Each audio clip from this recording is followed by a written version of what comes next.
ഈ തദ്ദേശ തെരഞ്ഞെടുപ്പിലെ ബി.ജെ.പിയുടെ ഏറ്റവും വലിയ ഹൈലൈറ്റ് അല്ലെങ്കിൽ ഒരു സക്സസ് സ്റ്റോറി എന്നൊക്കെ പറയുന്നത് തിരുവനന്തപുരം കോർപ്പറേഷൻ പിടിച്ചെടുത്തത് തന്നെയാണ്. അക്കാര്യത്തിൽ യാതൊരു സംശയവും വേണ്ട. പക്ഷേ അത് കഴിഞ്ഞാൽ അത്ര തിളക്കമില്ലെങ്കിൽ പോലും ഒരു അണ്ടർ റേറ്റഡ് സക്സസ് സ്റ്റോറി എന്നൊക്കെ നമുക്ക് വിശേഷിപ്പിക്കാൻ പറ്റുക കോഴിക്കോട് കോർപ്പറേഷനിലെ ബി.ജെ.പിയുടെ മുന്നേറ്റമാണ്. വളരെ മികച്ച രീതിയിലുള്ള ഒരു പ്രകടനം തന്നെയാണ് കോഴിക്കോട് കോർപ്പറേഷനിൽ പാർട്ടി കാഴ്ചവെച്ചിരിക്കുന്നത്.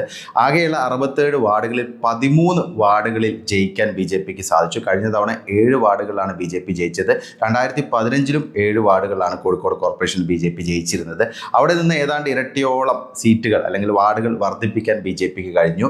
നിലവിൽ 13 വാർഡുകളിൽ ബി.ജെ.പി ജയിച്ചു. അതുകൂടാതെ തന്നെ 16 വാർഡുകളിൽ 2ാം സ്ഥാനത്തെത്താനും കോഴിക്കോട് കോർപ്പറേഷനിൽ ബി.ജെ.പിക്ക് സാധിച്ചിരിക്കുകയാണ്. അപ്പോൾ ബി.ജെ.പിയെ സംബന്ധിച്ച് ഏറ്റവും പ്രധാനപ്പെട്ട കാര്യം നഗരഹൃദയ മേഖലയിലെ നിർണായക വാർഡുകളിൽ വിജയിക്കാൻ സാധിച്ചു എന്നുള്ളതാണ്. ഏറ്റവും ഒരു പക്കാ സിറ്റി എന്നൊക്കെ പറയുന്ന പ്രദേശത്തെ വളരെ നിർണായകമായ വാർഡുകളിലാണ് ഇത്തവണ ബി.ജെ.പി വിജയിച്ചിരിക്കുന്നത്. അതിന് ഏറ്റവും വലിയ എക്സാമ്പിൾ മാവൂർ റോഡാണ്. കാരണം മാവൂർ റോഡ് എന്ന് പറയുമ്പോൾ ഏറ്റവും പ്രധാനപ്പെട്ട കൊമേഴ്ഷ്യൽ എസ്റ്റാബ്ലിഷ്മെൻറ്റ്സ് ഒക്കെയുള്ള കോഴിക്കോട്ടെ ഒരു സ്ഥലമാണ്. അവിടെ ശ്രീജ സി നായർ ഒരു അട്ടിമറി വിജയമാണ് സ്വന്തമാക്കിയത്. പിന്നെ റെനീഷിൻ്റെ ഒരു വിജയം പൊറ്റമ്മലിൽ, അതായത് കഴിഞ്ഞ തവണ 3ാം സ്ഥാനത്ത് ബി.ജെ.പി ഉണ്ടായിരുന്ന വാർഡാണ് ഇത്തവണ ബി.ജെ.പി പിടിച്ചെടുത്തിരിക്കുന്നത്. റെനീഷിൻ്റെ ഒരു ട്രാക്ക് റെക്കോർഡ് അങ്ങനെ തന്നെയാണ്. കഴിഞ്ഞ തവണ പുതിയറയിലാണ് റെനീഷ് ഇതേ രീതിയിലുള്ള ഒരു വിജയം സ്വന്തമാക്കിയത്. ബി.ജെ.പിയുടെ യുവ നേതാവാണ്. 2015 പുതിയറയിൽ 3ാം സ്ഥാനത്തായിരുന്നു ബി.ജെ.പി. പക്ഷേ റെനീഷ് 2020 മത്സരിച്ച് ആ വാർഡ് ബി.ജെ.പിക്ക് സ്വന്തമാക്കി കൊടുത്തു എന്നുള്ളതാണ്. ഇത്തവണ പൊറ്റമ്മൽ വാർഡ് എന്ന് പറയുമ്പോൾ ഒരു ലെഫ്റ്റ് ബാസ്റ്റിയൻ ആണ്. ബീന ഫിലിപ്പ് നിലവിലെ മേയർ കഴിഞ്ഞ തവണ പ്രതിനിധീകരിച്ച വാർഡാണ്. മുമ്പ് A.K. പ്രേമജമൊക്കെ പ്രതിനിധീകരിച്ച ഒരു ഹിസ്റ്ററിയുള്ള ഒരു ലെഫ്റ്റ് ബാസ്റ്റിയൻ ആയുള്ള വാർഡാണ്. ആ പൊറ്റമ്മലിലാണ് 2020 3ാം സ്ഥാനത്തായിരുന്നു ബി.ജെ.പി. അവിടെ നിന്നാണ് ഇപ്പോൾ റെനീഷ് ആ വാർഡ് പിടിച്ചെടുത്തിരിക്കുന്നത്, അല്ലെങ്കിൽ അവിടെ താമര വിരിയിച്ചിരിക്കുന്നത്. അതുകൂടാതെ തന്നെ കഴിഞ്ഞ തവണ റെനീഷ് പ്രതിനിധീകരിച്ച പുതിയറ വാർഡിലും ഇത്തവണയും ബി.ജെ.പി വിജയിച്ചു എന്നുള്ളതാണ്. അപ്പം ഇത്തരം നിർണായകമായുള്ള വിജയങ്ങളൊക്കെ നേടാൻ കോഴിക്കോട് കോർപ്പറേഷനിൽ ബി.ജെ.പിക്ക് സാധിച്ചിരിക്കുന്നു. ചാലപ്പുറം വാർഡ് ബി.ജെ.പിയെ സംബന്ധിച്ച് വളരെ നിർണായകമായ ഒരു വാർഡ് തന്നെയാണ്. കാരണം RSSൻ്റെ ആസ്ഥാനമൊക്കെ നിൽക്കുന്ന ഒരു സ്ഥലമാണ്. കേസരിയുടെ കെട്ടിടമൊക്കെ നിൽക്കുന്ന ഒരു സ്ഥലമാണ്. അവിടെയും ബി.ജെ.പിക്ക് ജയിക്കാൻ സാധിച്ചിരിക്കുന്നു എന്നുള്ളത് അതൊക്കെ ഒരു പുതിയ നേട്ടമാണ് ബി.ജെ.പിയെ സംബന്ധിച്ച്. അതുകൂടാതെ തന്നെ ചക്കോരത്തുകുളം, കാരപ്പറമ്പ്, സിവിൽ സ്റ്റേഷൻ, ചേവരമ്പലം ഇങ്ങനെയുള്ള വാർഡുകൾ, അതായത് നഗര കേന്ദ്രീകൃതമായ വാർഡുകളിലൊക്കെ ഇത്തവണ ബി.ജെ.പിക്ക് ജയിക്കാൻ സാധിച്ചു എന്നുള്ളതാണ്. പിന്നെ മറ്റൊരു പ്രധാനപ്പെട്ട വിജയം പാറോപ്പടിയിലാണ്. പാറോപ്പടിയിൽ UDFൻ്റെ മേയർ സ്ഥാനാർത്ഥിയായിരുന്ന PM നിയാസിനെയാണ് ഹരീഷ് പൊറ്റങ്ങാടി എന്ന് പറയുന്ന ബി.ജെ.പി സ്ഥാനാർത്ഥി തറപറ്റിച്ചത്. അപ്പോൾ ഈ രീതിയിലുള്ളൊരു വിജയം ബി.ജെ.പിക്ക് കോഴിക്കോട് നേടാൻ സാധിച്ചിട്ടുണ്ട്. ഒരു അണ്ടർ റേറ്റഡ് സ്റ്റോറി എന്നൊക്കെ വേണമെങ്കിൽ നമുക്ക് പറയാൻ സാധിക്കും. കാരണം ഒരുപാട് പ്രതികൂല സാഹചര്യങ്ങളുണ്ട്. കാരണം തിരുവനന്തപുരത്തെ ഒന്നും ഒരു സാഹചര്യമില്ല. ആ രീതിയിലുള്ള സംഘടനാ സംവിധാനങ്ങളൊന്നും പലയിടങ്ങളിലും ബി.ജെ.പിക്ക് ഇല്ല.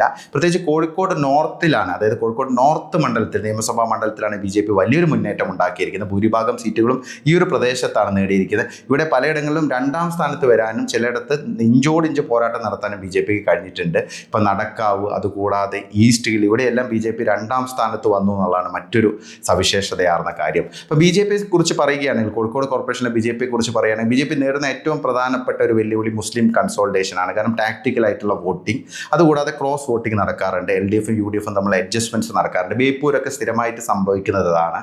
കഴിഞ്ഞ തവണ ബേപ്പൂരിൽ 3 വാർഡുകൾ ബി.ജെ.പിക്ക് നഷ്ടമായത് ഈ ഒരു ടാക്ടിക്കൽ വോട്ടിങ്ങും ഈ ക്രോസ് വോട്ടിങ്ങും ഒക്കെ കാരണമായിരുന്നു. ഇത്തവണ പക്ഷേ ബേപ്പൂരിൽ ഒരു വാർഡ് നേടാൻ, ബേപ്പൂർ മേഖലയിൽ ഒരു വാർഡ് നേടാൻ ബി.ജെ.പിക്ക് സാധിച്ചു. ബേപ്പൂർ വാർഡ് തന്നെ ബി.ജെ.പി ഇത്തവണ സ്വന്തമാക്കി. അതൊരു വലിയ വെല്ലുവിളി. ഇടത് കോട്ട എന്നൊക്കെ അറിയപ്പെടുന്ന പ്രദേശത്താണ് ഷിനു പിണ്ണാനത്ത് എന്ന് പറയുന്ന ബി.ജെ.പി സ്ഥാനാർത്ഥി വിജയിച്ച് കയറിയത്.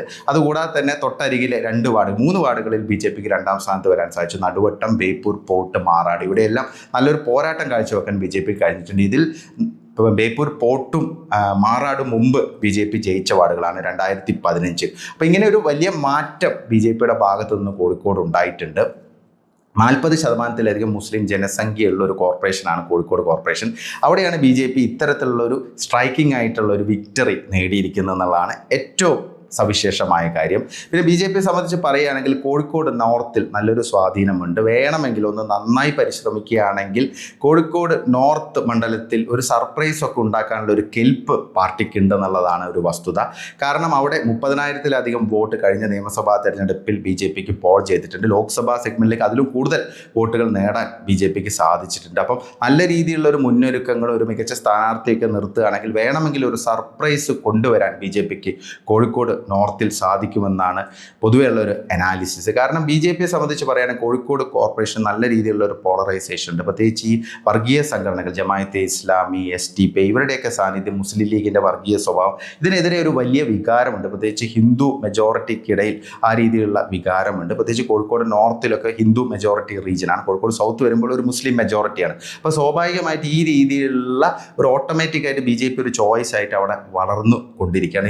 ഹിന്ദു ഏകീകരണം കോഴിക്കോട് നടക്കുന്നുണ്ട്. അതിൻ്റെ ഭാഗമായിട്ടാണ് ഇത്തവണ ഇടതുപക്ഷത്തിന് വലിയ തിരിച്ചടി ഏറ്റത്. LDF കഷ്ടിച്ചാണ് ഏറ്റവും വലിയ ഒറ്റകക്ഷിയായി മാറിയത്. UDFനാണെങ്കിലും പ്രതീക്ഷിച്ച രീതിയിൽ ഭരണത്തിലേക്ക് വരാനോ അല്ലെങ്കിൽ ഒറ്റയ്ക്ക് ഭൂരിപക്ഷം നേടാനോ അല്ലെങ്കിൽ ഏറ്റവും വലിയ ഒറ്റകക്ഷിയാകാനോ സാധിച്ചില്ല. അതിൻ്റെ പ്രധാനപ്പെട്ട കാരണം BJPയുടെ ഒരു മുന്നേറ്റം തന്നെയാണ്. കാരണം എല്ലാവരുടെയും കണക്കുകൂട്ടലുകൾ തെറ്റിക്കുന്ന ഒരു മുന്നേറ്റമാണ് BJP അവിടെ കാഴ്ചവെച്ചിരിക്കുന്നത്. മികച്ച സ്ഥാനാർത്ഥികളെയൊക്കെ വിജയിപ്പിച്ചെടുക്കാനും BJPക്ക് കഴിഞ്ഞു. നവ്യ ഹരിദാസിനെ പോലെയുള്ള സ്ഥാനാർത്ഥികളൊക്കെ വിജയിച്ചിട്ടുണ്ട്. കാരപ്പറമ്പാണ് നവ്യ ജയിച്ചത്. മഹിളാ മോർച്ചയുടെ സംസ്ഥാന അധ്യക്ഷയാണ്. അപ്പോൾ ഇത് BJPയെ സംബന്ധിച്ചൊരു പോസിറ്റീവ് നോട്ട് തന്നെയാണ്. നല്ല രീതിയിൽ BJP ഇനിയും അവിടെ പ്രവർത്തിക്കുകയാണെങ്കിൽ, അതായത് തെരഞ്ഞെടുപ്പിന് തൊട്ട് മുമ്പല്ലാതെ കുറച്ച് നേരത്തെ തന്നെ മുന്നൊരുക്കങ്ങളൊക്കെ നടത്തുകയാണെങ്കിൽ ഒരു സർപ്രൈസ് കോഴിക്കോട് കോർപ്പറേഷനിലും ഭാവിയിൽ BJPക്ക് ഉണ്ടാക്കാൻ പറ്റും എന്നാണ് പൊതുവെ തോന്നുന്നത്. കാരണം നല്ല പൊട്ടൻഷ്യലുള്ള ഒരു കോർപ്പറേഷനാണ് കോഴിക്കോട്. കാരണം കോഴിക്കോട് കുറച്ച് നേരത്തെ തന്നെ സ്ഥാനാർത്ഥികളെയൊക്കെ പ്രഖ്യാപിച്ച് കുറച്ചുകൂടി മികച്ച രീതിയിലുള്ള മുന്നൊരുക്കങ്ങളുമായിട്ട് പ്രവർത്തനങ്ങളുമായിട്ട് മുന്നോട്ട് പോവുകയാണെങ്കിൽ ഇതിലും മികച്ച റിസൾട്ട്